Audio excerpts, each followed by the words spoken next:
नमस्कार रसिक प्रेक्षक हो, मी आरती गुप्ते रंगजेप यूट्यूब चॅनेलवर तुमचं सहर्ष स्वागत। आज मी तुमच्या समोर मदन बोबडे यांनी लिहिलेली एक कथा सादर करणार आहे। कथेचं शीर्षक आहे बस स्टॉप। पण त्यापूर्वी आपली नेहमीची सूचना, जर आजचा व्हिडिओ आवडला तर जरूर लाईक करा, शेअर करा आणि यूट्यूबच्या कॉमेंट सेक्शनमध्ये कॉमेंट्स करायला विसरू नका। तुमचा एक लाईक किंवा एक कॉमेंट हे माझ्या मनाला खूप उभारी देतं आणि मला नवीन नवीन व्हिडिओ करायचा उत्साह खूप वाढतो। तर आणि त्याचप्रमाणे जर अजूनपर्यंत काही कारणाने सबस्क्राईब करायचं राहिलं असेल किंवा तुम्ही चॅनेलला नवीन असाल तर जरूर सबस्क्राईब करा। तुमचा उदंड प्रतिसाद हा नेहमीच खूप ऊर्जादायी असतो। तर ऐकूया आपण। लेखक आहेत मदन बोबडे आणि शीर्षक आहे बस स्टॉप। कसा बसा छत्री सावरत बस स्टॉपमध्ये शिरलो। पाऊस वाऱ्याचा होता, त्यामुळे बऱ्याचदा छत्रीसुद्धा आडवी उपडी झाल्याने जवळजवळ पूर्ण भिजलो होतो। पण मनाला छत्री असल्याचं समाधान आणि जनाला दाखवायला म्हणून छत्रीचं महत्त्व उरलं होतं। बस स्टॉपवर सामसूमच होती। मी एकटाच एका बाकावर थोडा वेळ बस वेळापत्रक दाखवणारा बंद पडलेला स्क्रीन पाहत बसलो। मग बाहेर पावसाची गंमत। बस स्टॉपला लागून असलेली गटार पावसामुळे स्वच्छ पाण्याने अगदी तुडुंब भरून वाहत होते। त्यात पावसाच्या सरी आणखीन भर टाकत होत्या। समोर बघितलं तर 10 फुटापेक्षा पुढे दृश्य अंधुक होत होतं। अशा पावसात बस केव्हा येईल किंवा नाही काहीच सांगता येत नव्हतं। ऑटो रिक्षाही दिसेनाशा झाल्या होत्या। एखाद दुसरी मोटरकार सरकन पाणी उडवत जाताना दिसे। मधूनच बाईकवाले तरुण किंवा स्कूटीवाल्या मुली ह्या सायलेन्सरमध्ये पाणी गेल्याने बंद पडलेलं वाहन सडकेवर साचलेल्या पाण्यातून ओढून ओढून नेताना स्लो मोशन चलचित्राप्रमाणे दिसत होते। आभाळ वादळांनी अगदी गच्च भरलेलं दिसत होतं।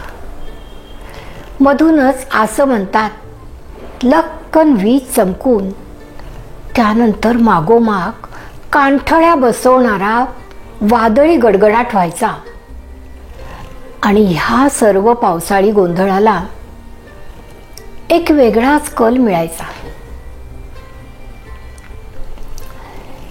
आधी एक रंगीत छत्री, मग छानसा परफ्यूम, त्याची दरवळ, छत्री बंद करून हलकेच केशराशी झटकण्याचा झटका आणि मग किणकिणत्या तक्रारीच्या सुरात काय बाई पाऊस ह्याच्याऐवजी what's the hell is going on असं म्हणून इंग्रजीत तक्रार।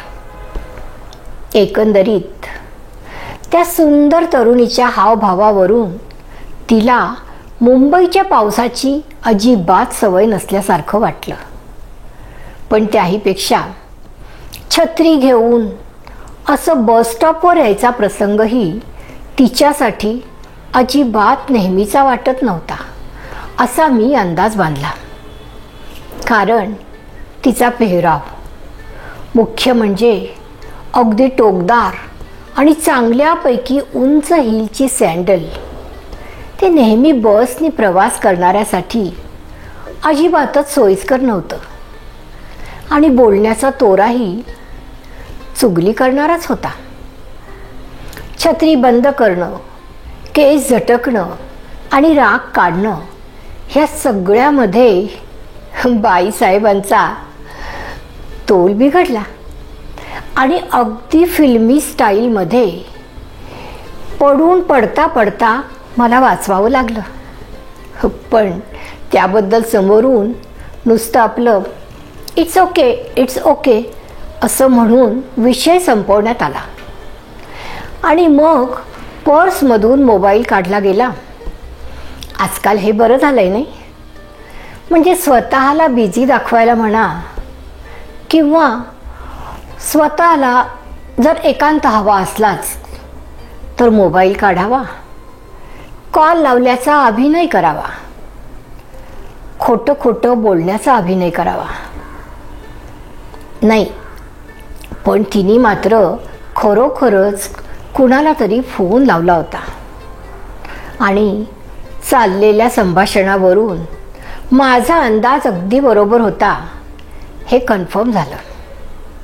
कारण हिंदीमध्ये कोण रामू नावाच्या एका ड्रायव्हरला अमुक अमुक जागी गाडी खराब झाल्यामुळे उभी आहे, ती सुधारून घरी घेऊन जावी अशी सूचना मोठ्याने दिली जात होती आणि स्वतः टॅक्सी करून येऊन जाऊ असा एकंदरीत आशय होता. पण धो धो पावसामुळे टॅक्सी न मिळाल्याने नाईलाजास्तव बस स्टॉपकडे आश्रयासाठी यावं लागलं असं वाटतं. सायंकाळचा 4-5 वाजायचा सुमार. तरीसुद्धा वादळामुळे अंधारलेलं वाटत होतं. माझं निरीक्षण कार्य आपलं चालूच होतं. त्या तरुणीचं मोबाईलवर बराच वेळ मनसोक्त बोलून झालं होतं आणि मग बहुतेक बॅटरीही संपत आली असेल, म्हणून नाईलाजानी मोबाईल हा बंद करून बसस्टॉपचं निरीक्षण केल्यावर तिच्या लक्षात आलं, म्हणजे तिच्या ध्यानात आलंच असावं की संपूर्ण बसस्टॉपवर आम्ही दोघंच होतो. आणखी मग स्वारी थोडी घाबरल्यासारखी वाटली मला. आत्तापर्यंतचा बनेलपणाचा आव आता उतरत होता आणि एका स्वाभाविक भयानी ती थोडी कावरी बावरी झाल्यासारखी मला वाटली. एक स्त्री, एक पुरुष आणि एकांत ह्या स्थितीमध्ये त्यांचं वयोमान, शारीरिक सौंदर्य, मानसिक परिपक्वता आणि तत्समयची परिस्थिती आणि मुख्य म्हणजे संस्कार त्यांचा व्यवहार ठरवतो. खरं तसं पाहिलं तर माझ्यासारख्या सरळ मार्गी मध्यमवर्गीय माणसाकडून तिला कोणताही धोका नव्हता. हां, पण हेही खरं आहे की मी कितीही अगदी व्यवस्थित वागण्याचा प्रयत्न केला तरी पण तिच्या सोसायटीपेक्षा माझा दर्जा निश्चितच कमी होता असं मला वाटलं आणि एक स्वाभाविकच उपेक्षेचा भाव त्यामुळे असेलच. कोणीतरी बसस्टॉपच्या दिशेने आता येत होतं. ते 2 जण होते, अगदी नखशिखांत भिजलेले, छत्री बित्री काहीच नाही. मी बसस्टॉपच्या एका कोपऱ्यातल्या बाकावर तर ती स्त्री सुलभ संकोचाबरोबरच उच्चभ्रूपणाचा डौल म्हणून बहुतेक ती तरुणी दुसऱ्या कोपऱ्यातल्या बाकावर अशी बसली होती. बसस्टॉप बऱ्यापैकी लांब रुंद, अगदी अत्याधुनिक आणि व्यवस्थित होता. मगाशी बसस्टॉपकडे येणाऱ्या नवीन पात्रांचा बसस्टॉपमध्ये आता प्रवेश झाला होता. एक दृष्टिक्षेप मजकडे टाकून ते त्या तरुणीजवळ असलेल्या रिकाम्या बाकाकडे वळले आणि मांडा ठोकून छानपैकी त्यावर आपलं त्यांनी बस्तान मांडलं. मात्र आविर्भाव असा की आपल्या काही गावीच नाही. पण तिला त्यांची कंपनी आवडलेली नव्हती. त्यांच्यापेक्षा कदाचित मी तिला थोडा सभ्य वाटलो असेल. ती मोबाईल कॉलचा अभिनय करत उभी राहिली आणि माझ्याजवळ एक बाक सोडून दुसऱ्या बाकावर येऊन बसली. ती मंडळीही समजून चुकली होती, त्यामुळे त्यांनाही तिच्यामध्ये काही जास्त स्वारस्य राहिलेलं असं वाटत नव्हतं. ते आपल्या आपल्यातच मशगूल झाले होते. पण मला मात्र आता उगीचच डोक्यावर मोठी जबाबदारी आल्यासारखं वाटू लागलं. एक सुंदर आधुनिक स्त्री, अंगावर दागिने, पर्समध्येही पैसे असतीलच. सायंकाळ सरून अंधार राहिला जेमतेम आता अर्धा तास. पावसाचा जोर अगदीच कमी होतचा वाटतच नव्हतं. वातावरणाची गंभीरता आता जाणवायला लागली होती. कदाचित तिला नाही, म्हणजे माझं आपलं विचारचक्र सुरू होतं. पावसामुळे घरचे काळजी करत असतील, वाट बघत असतील.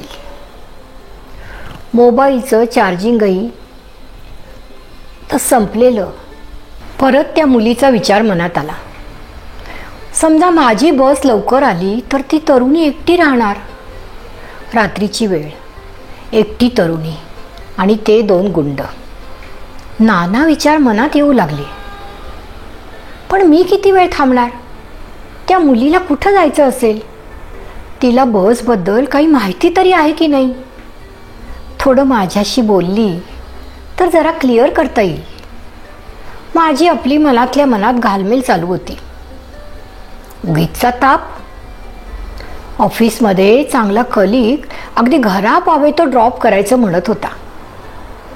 पण पावसात छत्रीत अर्धवट भिजत जायची मजा कुछ औरी असं म्हणत मी त्याला हिणवलं होतं. एव्हाना घरी देखील पोचलो असतो. पण काय जाणू, त्या तरुणीच्या रक्षणासाठीच ईश्वराने माझी नेमणूक केली असेल. मध्येच माझी तंद्री मोडत एक बेडूक टुंडिशी उडी मारून बसस्टॉपच्या आत शिरला आणि एका बेंच खालून आम्हाला बघू लागला. बेडकाचे डोळे पाहिले की मला नेहमी एका बावळट सुस्त व्यक्तित्वाची आठवण होते. एक बेडूक, एक मुलगी, 2 गुंड आणि मी एका तुफान पावसाळी संध्याकाळी. वाह, काय सीन आहे. माझं मलाच हसू आलं. माझा हा मनोविनोद चालू असताना अनपेक्षितपणे तो किणकिणता आवाज ऐकू आला. एक्सक्यूज मी, माझ्या फोनची बॅटरी संपली आहे. एक अर्जंट कॉल लावायचा होता. तुमचा फोन मिळेल का?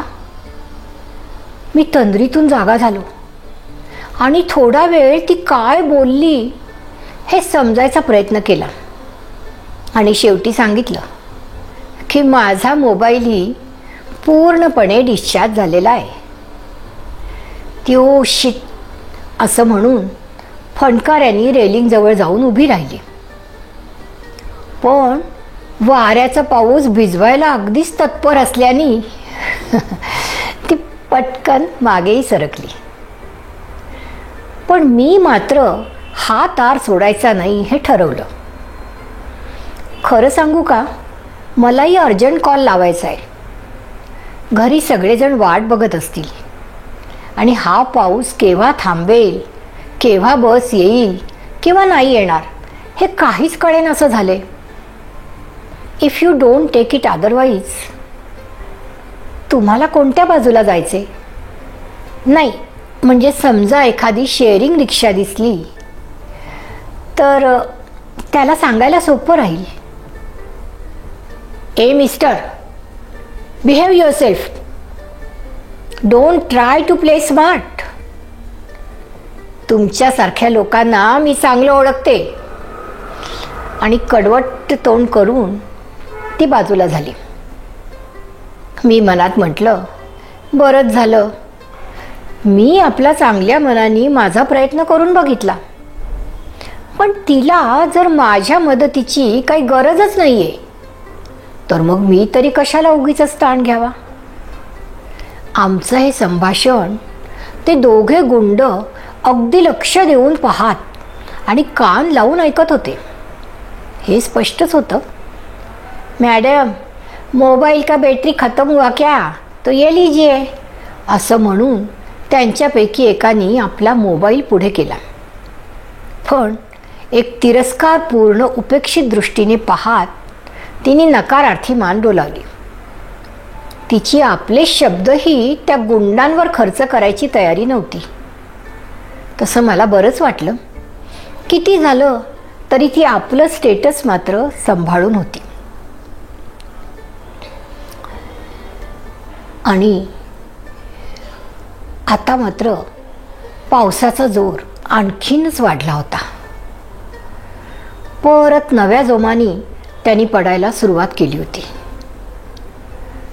मधूनच एकदम लक्कन असा दिवसासारखा प्रकाश, असं म्हणतात वादळी विजेमुळे पसरायचा. कुठेतरी लांबवर सळसळणारी वीज क्षणभर डोळे दिपवायची आणि मग थोड्या अंतराळाने अगदी कांठळ्या बसवणारा आणि आत पावे तो हादरवून टाकणारा वादळांचा गडगडाट व्हायचा. सायंकाळ रात्रीचा संधिकाळ अंधार आता अगदीच तोंडाशी येऊ पाहत होता. आणि इतक्यात बसस्टॉपची लाईट आणि स्ट्रीट लाईटही गेली. चहूकडे अगदी मिट्ट अंधार, पाऊस आणि विजेचा कडकडाट. ती मुलगी, बेडूक, 2 गुंड आणि मी, सगळं कसं फिल्मी. पुढच्या क्षणी काय प्रसंग उद्भवेल काहीच सांगता येत नव्हतं. त्या गुंडांजवळ हत्यारं बित्यारं असू शकतात. त्यांनी माझ्यावर घात करून मला जायबंदी केल्यावर त्यांना तर रान मोकळं होतं. कारण ह्या अशा पावसामध्ये अंधारात कोणी आणखीन यात्रेकरू स्टॉपवर यायची संभावना अगदीच क्षीण होत चालली होती. मी माझी छत्री चाचपडून पाहिली. हो, वेळ पडल्यास शस्त्र म्हणून उपयोगी पडेल. आणि देवाचं नाव घ्यायला सुरुवात केली. ती तरुणी माझ्या लगतच्या बेंचवर माझ्या बाजूच्या कोपऱ्यावर येऊन बसली होती. कारण अंधारात दिसण्यापेक्षा तिच्या आता पावे तो ओळखीच्या झालेल्या परफ्यूमचा सुगंध अगदीच जवळून येऊ लागला होता. बहुतेक तिला मी त्या गुंडांपेक्षा, दगडापेक्षा वीट मऊ असं वाटलं असेल. बराच वेळ तणावपूर्ण अवस्थेत गेला आणि मग एकदम चमत्कारच झाला. ते गुंड बसले होते त्या कोपऱ्यातून. जय हनुमान ज्ञान गुण सागर, जय कपीश तिहु लोक उजागर, रामदूत अतुलित बलधामा, अंजनी पुत्र पवन सुत नामा. हनुमान चालिसा चाड्या भरड्या पण भक्तिभावाने आणि उंच स्वरात ऐकू येऊ लागला. मलाही एकदम हुरूप आला. मागोमाग मीही म्हणण्याचा प्रयत्न केला. आणि थोड्याच वेळात वीजही आली. बसस्टॉपवर वातावरण अगदी निर्मळ झालेलं होतं. ती तरुणी बेंचवर ध्यानस्थ मुद्रेमध्ये हात जोडून बसलेली होती. तिच्या चेहऱ्यावर पूर्वीसारखी गुरमी नव्हती. एक शांत निश्चल भाव असा होता. आणि ज्यांना मी गुंड समजत होतो ते बहुतेक कामगार होते. आता बसही आलेली होती आणि बस जवळजवळ रिकामीच होती. मग काय, आम्ही परत आपले अनोळखी असल्यासारखे वेगवेगळ्या कोपऱ्यामध्ये जाऊन बसलो. अलिप्त आणि अनोळखी स्वतःच्याच आवरणात. बस चालू लागली होती आणि सगळ्यांचे एक दुसऱ्याबद्दलचे अंदाज चुकले होते, निदान माझे तरी. आणि तो बेडूक अजूनही आपल्या जागेवर असेल का तोही आपला बस स्टॉपच्या बाहेर उडी घेऊन पुढच्या प्रवासाला निघालेला असेल. धन्यवाद.